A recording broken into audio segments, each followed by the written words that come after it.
First up, it's the leading vote-getter and the host for this year's All-Star Game, Indiana Fever guard Caitlin Clark. This is Clark's first time being selected as a team captain, and she joins A'ja Wilson as the only players to be named captains their first 2 seasons in the league under this new format. Caitlin is on pace for her second season, averaging 18 points, 8 assists. No other player has done that even once. Picture this. Caitlin Clark racks up nearly 1.3 million All-Star votes, more than the entire top 30 WNBA players combined, received in 2023. She makes history, breaks voting records, and earns her spot as a team captain for the 2025 WNBA All-Star Game. In her first appearance since suffering a groin injury weeks ago, Clark triumphantly returns to ESPN to take part in the All-Star Draft. But what she does during the actual live broadcast shocks everyone. Clark makes a bold, unprecedented move that changes everything, solidifying her status as not just a basketball star, but a legal touring force. If you're excited about Clark's return, comment CC Record Breaker below, because this story is about to take you on a ride. Out west, the Minnesota Lynx's Napheesa Collier, known as Fee, was named co-captain. Don't get it twisted. This isn't her first rodeo. She's been an All-Star 5 out of the last 6 years, was the 2024 Defensive Player of the Year, and is the current MVP favorite according to ESPN Bet Sportsbook. But now fans were about to find out if her GM skills matched her on-court dominance. As the captains prepared for their first All-Star Draft, ESPN host LaShina Robinson asked how they were feeling, and Clark's answer was all smiles. Despite returning from injury, she was energized and ready. Clark's historic accomplishment becomes even more staggering when you look at the numbers. While recovering from her injury, fans didn't forget about her. They mobilized. Clark received 1,293,526 votes.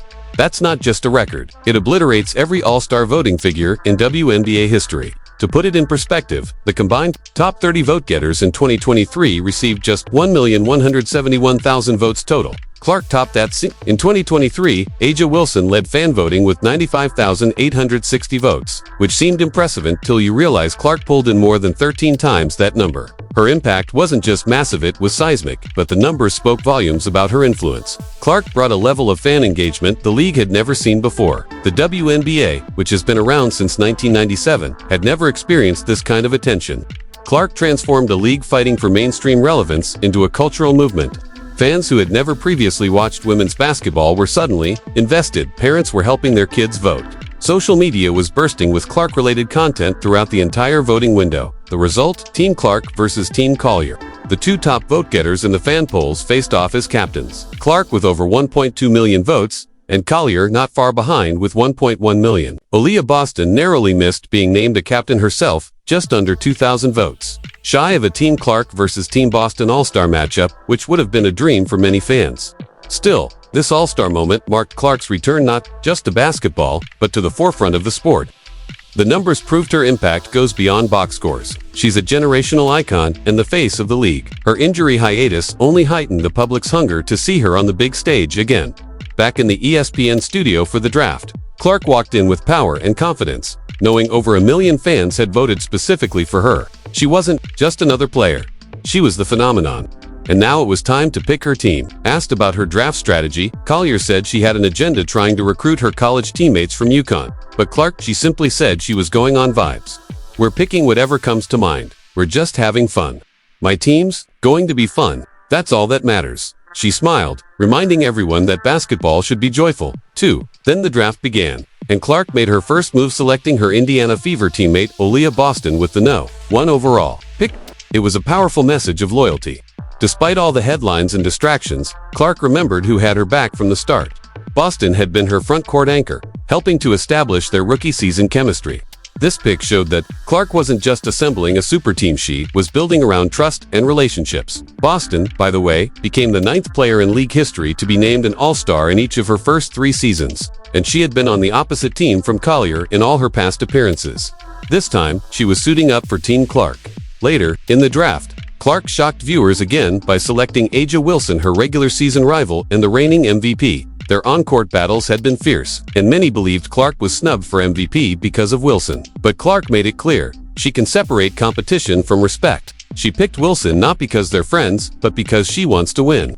4th pick. I'm going to take A'ja, Clark said, casually, as if it were the most natural decision in the world. Wilson joined Team Clark, bringing her elite scoring, rebounding, and experience as a 3-time All-Star captain. Clark recognized talent, even if it came from the other side of a heated rivalry. Then came the real shocker. In an unprecedented move, Clark broke All-Star tradition by trading her coach Cheryl Reeve. On live TV, she made the announcement, "I don't know if this is in the rules. I don't really care, but I think we've already discussed we are going to trade coaches. Fee is going to take her coach. Sandy Brondello, let's get it.